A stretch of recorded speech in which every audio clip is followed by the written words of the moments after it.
Bismillahirrahmanirrahim. So here is a persuasive essay. What is persuasive essay and what is persuasive writing? So persuasive essay is a type of writing that aim to convince reader to accept a particular viewpoint or take a specific action. Unlike expository essay, which simply present information. Persuasive writing are designed to make an argument and sway the reader to see things from the reader's perspective.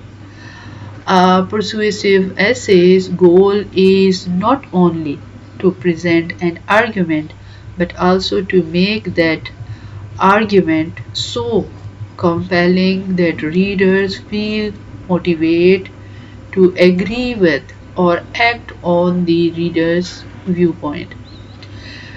So, what is persuasive? Persuasive essay is basically हम आप इसको कह सकते हैं कि ये persuade करता है, ये आपको किसी चीज़ के लिए कन्वेंस करता है. They are a more or less convincing essay. So they convince the reader. वो ये आपको बताएंगे कि ये चीज़ जो है, जैसे अगर किसी फूड के बारे में है तो ये आपको कन्विंस करेंगे कि ये जो फूड है लाइक पोटैटो, ये आपकी हेल्थ के लिए बहुत अच्छा है और आप इसको लें और इसके ये बेनिफिट्स हैं, ये इसके रीजंस हैं. तो ये है परसुएसिव ऐसे. और इसी तरीके से अगर परसुएसिव ऐसे कुछ आपको अगर हम फूड से अगर हम हट जाते हैं और हम कहते हैं कि परसुएसिव राइटिंग जो है ये या परसुएसिव ऐसे ये आपको कन्विंस कर रहे हैं कि रीडिंग जो है ये बहुत अच्छा है आपकी नॉलेज के लिए, आपकी नॉलेज में इजाफा होता है. तो परसुएसिव राइटिंग में वो रीडिंग को के बेनिफिट बताएंगे और वो बताया जाएगा कि रीडिंग जो है उससे आपकी राइटिंग स्किल इम्प्रूव होती है और इसी तरीके से वो जो है परसुएट करेंगे एक रीडर को कि वो इसको करें. ठीक है. तो ये हो गया कि परसुएसिव ऐसे इज अ टाइप ऑफ ऐसे टू एम कन्वेंस करेंगे रीडर को कि वो पर्टिकुलर जो उनका राइटर का जो पॉइंट ऑफ व्यू है उसको वो एक्सेप्ट कर लें और वो राइटर के पर्सपेक्टिव से चीज़ों को देखें कि हाँ ये चीज़ जो है ये वाकई इसके तो बहुत बेनिफिट हैं और ये बहुत अच्छी है. तो structure of persuasive essay, what is the structure of? Introduction में आप क्या लिखेंगे?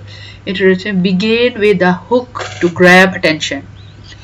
अच्छा जी, इसको यहाँ पर वो एक हुक कहते हैं अट्रैक्शन को. यहाँ पर जो है जो फर्स्ट इंट्रोडक्शन में क्या होगा कि वो एक ऐसा सेंटेंस होगा जो कंपेल करेगा रीडर को कि ये जो है उसको पढ़ने की तरफ कन्विंस करेगा. Begin with the hook to grab attention, a compelling quote, statistic और क्वेश्चन. ये स्टैटिस्टिक कोट भी हो सकता है, किसी की कोई फेमस कोटेशन भी हो सकती है और कोई क्वेश्चन भी हो सकता है जिसकी वजह से रीडर जो है इसको पढ़ने के लिए कन्विंस होगा पढ़ने के लिए. ओके, सो नेक्स्ट पॉइंट है provide some background information on the topic. अच्छा, यहाँ पर ये नहीं है कि सिर्फ एक जो लिखने वाला है, जो राइटर है, वो बस अपनी ही बात करता रहेगा. नहीं, वो ये करेगा कि वो उसको कुछ उसके पास इंफॉर्मेशन होगी तभी वो कन्विंस करेगा ना. ऐसे तो नहीं कन्विंस कर सकता कि जो है पढ़ने वाला जो है वो बस वैसे ही कन्विंस हो जाए. नहीं, उसके पास कुछ इन्फॉर्मेशन होगी, बैकग्राउंड इन्फॉर्मेशन होगी टॉपिक के बारे में, तभी वो उसको कन्विंस करेगा. थर्ड थिंग जो है present a clear thesis statement. Thesis कहते हैं टॉपिक. यहाँ पर हम कहेंगे कि हमारा जो थीसिस का हमारा जो ऐसे होगा, हमारा जो राइटिंग होगी उसका एक टॉपिक होगा. Topic statement that outline your sentence stance on the issue, जो कि हमारे इस इशू को एक स्ट्रॉन्ग करेगा. तो ये चीज़ साथ होगी. बॉडी पैराग्राफ, तो इसके जो पैराग्राफ्स हैं अब हम उसकी तरफ आते हैं. Each paragraph should focus on a single argument और reason that support your thesis. एक चीज़ ये है कि आपका जो आर्गुमेंट है वो ऐसा होना चाहिए कि जो आपका हर पैराग्राफ है उसके अंदर कोई सिंगल आपका एक चीज को आप लेके चलेंगे। जैसे मैं अभी आपको एग्जांपल में बताऊंगी तब आपको समझ आ जाएगा।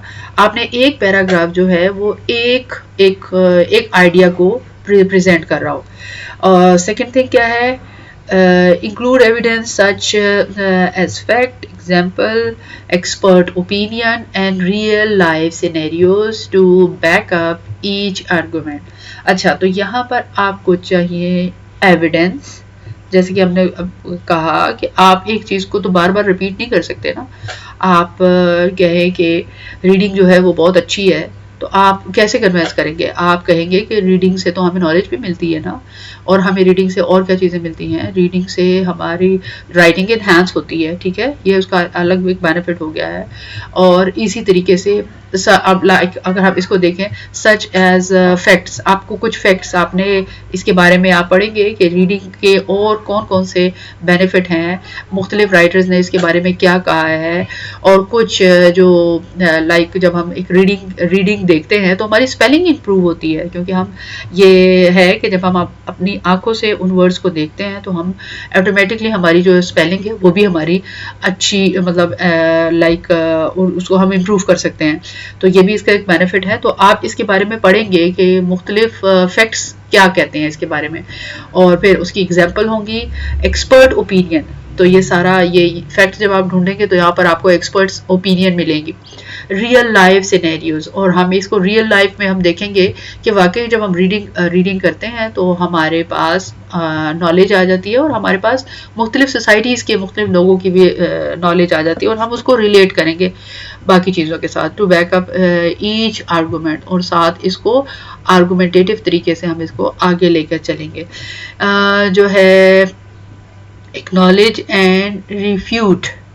एक्नॉलेज कहते हैं आप किसी चीज़ को सराहते हैं, और रिफ्यूट कहते हैं आप उसकी तरदीद करते हैं, यानी आप कहते हैं कि नहीं ये इस तरह नहीं है।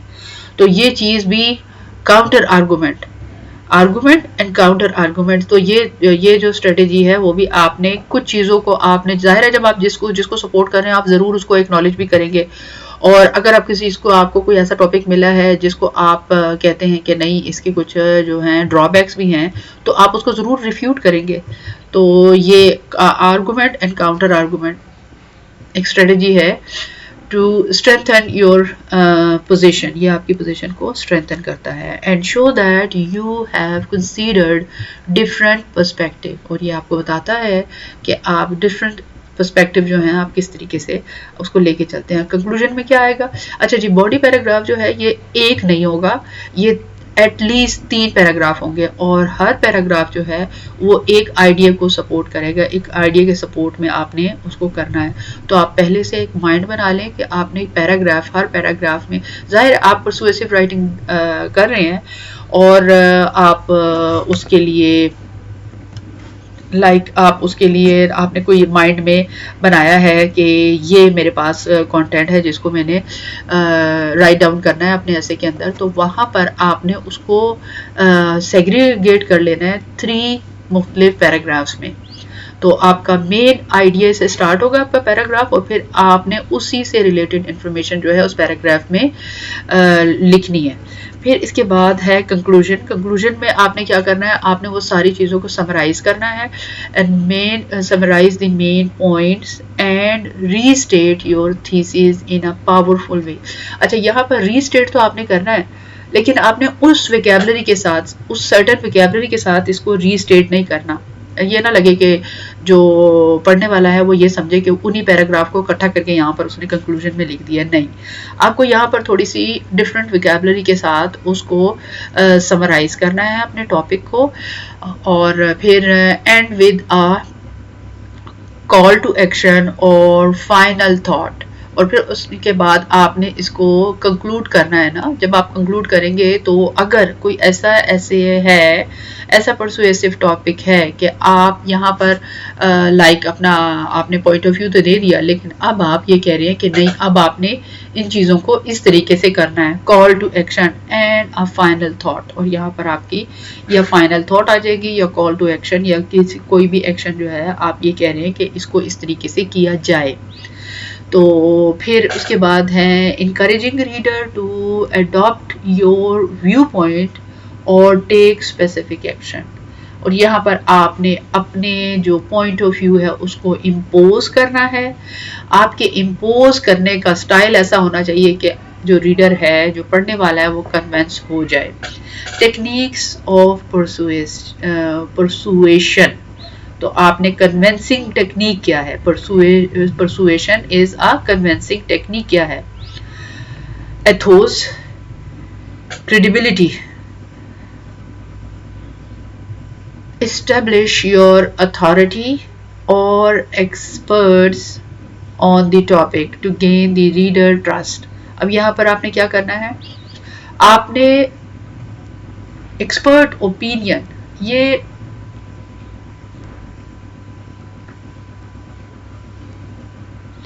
आपके एक्सपर्ट्स ओपिनियन और या जो अथॉरिटी है उसके, जाहिर है आप किसी चीज़ के लिए किसी को कन्विंस कर रहे हैं तो आपने ये भी तो बताना है ना कि जो हमारी हाई अथॉरिटी है या हमारी जो एक्सपर्ट्स हैं वो इसके बारे में, इस टॉपिक को किस तरीके से इसको देखते हैं और उनका क्या पॉइंट ऑफ व्यू है। लेकिन आपने यहाँ पर ख्याल रखना है कि जो आपके टॉपिक से रिलेट करे वो ही ओपिनियन आपने लिखना है। ये ना हो कि एक्सपर्ट्स आपके टॉपिक के अगेंस्ट कह रहे हों और आप उनके व्यू पॉइंट को यहाँ पर लिखें। नहीं, आपने वो पॉइंट लिखने हैं जो एक्सपर्ट ओपिनियन आपके टॉपिक के फेवर में जा रही है, आपने उनको लिखना है। To gain the reader's trust, अब यहाँ पर इसलिए ये आपने लिखना है क्योंकि इससे आपके रीडर का जो ट्रस्ट है वो बिल्ड होगा।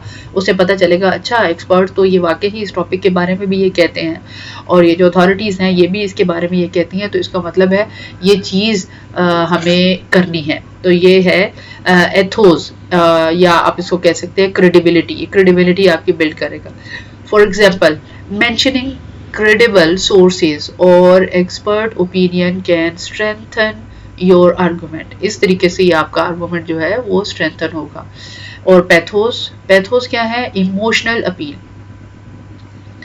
अब यहाँ पर आपने emotional appeal uses language and example that appeal to readers emotions।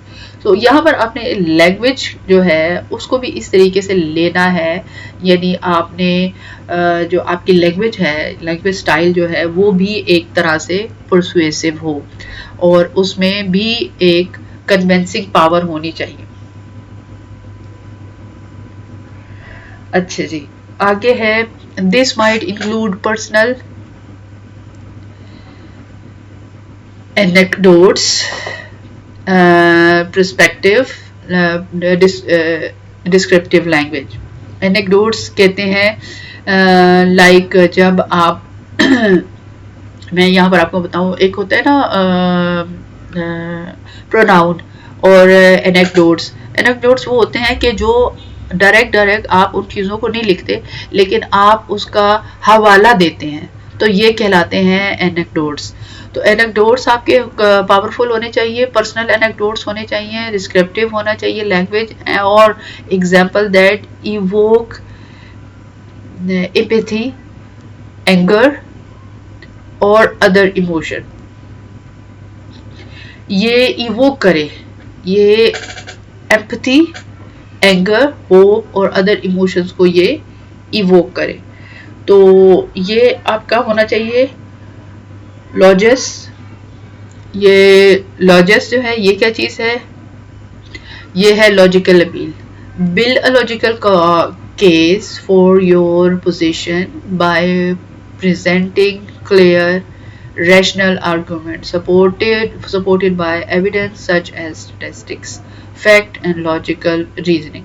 सो यहाँ पर अब अगर आप किसी को कन्विंस कर रहे हैं रीडिंग के लिए, तो आपके पास लॉजिकल अपील, जैसे कि मैंने आपको बताया कि आपको कुछ साइंटिफिक फैक्ट्स और कुछ जो हैं एक्सपर्ट्स के ओपिनियन आपके लिए होना ज़रूरी है, तभी जो है रीडर कन्विंस होगा। Addressing counter arguments. अब काउंटर आर्गूमेंट्स को एड्रेस कैसे किया जाता है? तो काउंटर आर्गूमेंट को addressing counter arguments acknowledge opposing view to show a well-rounded persuasive। अच्छा, यहाँ पर है आपने कुछ ऐसे आर्गूमेंट भी लिखने हैं जो कि आपके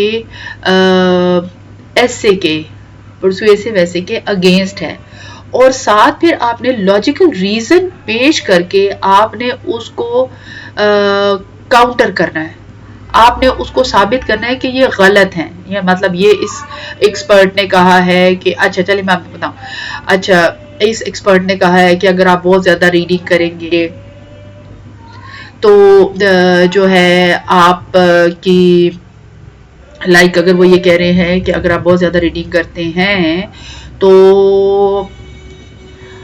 आप क्या हो सकता है इसका एक ड्रॉबैक, क्या हो सकता है इसका ड्रॉबैक ऐसे हो सकता है कि हम ये कह सकते हैं कि बहुत ज़्यादा टाइम लेगा, आपका टाइम बहुत ज़्यादा ज़ाया होगा। तो आप पहले उस एक्सपर्ट की बात लिखें कि ये देखें ये इस एक्सपर्ट ने कहा है, और फिर आप उसको काउंटर करें, उसका काउंटर आर्गूमेंट लिखें कि नहीं ऐसा नहीं है, और फिर आप उसको बताएं कि नहीं जी अगर हम इस टाइमिंग में और हम इस टाइम पे अगर हम पढ़ते हैं तो हमारा टाइम भी ज़ाया नहीं होता और जो है हमें इसका बेनिफिट भी मिलता है। तो आपने इस तरीके से काउंटर आर्गुमेंट को किस तरीके से आपने स्पेसिफाई करना है, आपने किस तरीके से उसको का जवाब देना है, तो ये भी इसकी अंदर टेक्निक है। Then refute this point by explaining why your position is stronger, और फिर आपने इसको बताना है कि आपकी पोजीशन कैसे स्ट्रॉन्गर है, आप कैसे ये इस बात को जो है काउंटर करते हैं। एग्जाम्पल ऑफ परसुएसिव ऐसे टॉपिक। अब यहाँ पर आप देखें, यहाँ पर एक ऐसे दिया हुआ है परसुएसिव ऐसे, यानी आपने कन्विंस करना है, क्या कन्विंस करना है, why school uniform should be mandatory. अब ये एक परसुएसिव ऐसे है। अब हम इसको कैसे करते हैं, अब इसको हम ये देखें। इन दिस ऐसे the writer might argue that uniform promote equality among student। ये तो बात बिल्कुल सही है। और reader distraction in the classroom, reduce distraction in the classroom. तो इससे क्लासरूम की जो डिस्ट्रैक्शन है वो रिमूव होती है। कैसे रिमूव होती है? इस तरह रिमूव होती है कि जब मुख्तलिफ कलर्स में बच्चे बैठे हुए होते हैं तो आपकी अटेंशन अच्छा इसने ये ड्रेस पहना हुआ है, इसने ये ड्रेस पहना है, तो वो चीज़ नहीं होती। सब बच्चों ने एक ही यूनिफॉर्म और एक ही टाई और सारा कुछ लगा, मतलब एक ही कलर होता है उनका, तो इसलिए आप की जो है ना डिस्ट्रैक्शन जो है वो कम से कम हो जाती है in the classroom and help foster a sense of community. और ये एक ऐसा है कि वो सारे बच्चे एक जैसे लग रहे होते हैं तो वो एक सेंस ऑफ कम्युनिटी डेवलप होती है। Each point could be elaborated with evidence. अब यहाँ पर आपने क्या करना है कि आपने सारे जो अपने पॉइंट है उनको आपने एलेबोरेट करना है। देखें ये 2-3 तो राइटर ने लिख दी है, लेकिन आपने इसको अब एविडेंस के साथ एलिबरेट करना है, such as studies on school performance and testimonial from educators. तो इसके लिए क्या होता है कि परफॉर्मेंस जो है स्टडीज और स्कूल परफॉर्मेंस एंड यानी ये गवाही देगी। यूनिफॉर्म अगर पहना हुआ होगा तो ये गवाही है कि जो है ये एजुकेशनल का टीचिंग लर्निंग प्रोसेस जो है वो बहुत अच्छे तरीके से चलता रहेगा। Writer could also address common objection, e.g. for example uniform limits personal expression, और पर्सनल एक्सप्रेशन जो है वो भी इससे ख़त्म होते हैं। And counter them by explaining how uniforms can still allow for some individuality such as through accessories। तो ये इस तरीके से आपका परसुएसिव एसे कंप्लीट हो जाता है। Characteristics of a persuasive essay, clear stance है,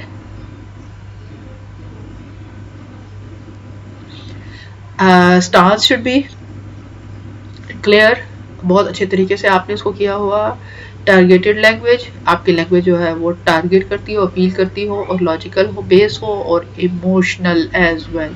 और फैक्ट बेस्ड एविडेंस हो, आपके जो एविडेंस हो वो फैक्ट्स बेस्ड हो और उसके अंदर जो है लॉजिकल रीज़न ज़रूर मौजूद हो।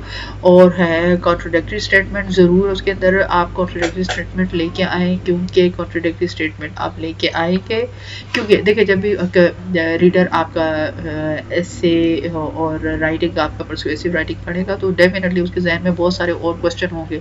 तो जब आप काउंटर आर्गूमेंट उसके अंदर शामिल करेंगे तो वो जो उसके जहन में क्वेश्चन बन रहे हैं ना, उसको ऑटोमेटिकली आंसर मिल जाएगा और इस तरीके से वो जो है वो कन्विंस हो जाएगा कम्प्लीटली। तो ये था परसुएसिव ऐसे। आई होप कि आपको समझ आ गया होगा कि परसुएसिव ऐसे होता क्या है। Thank you so much.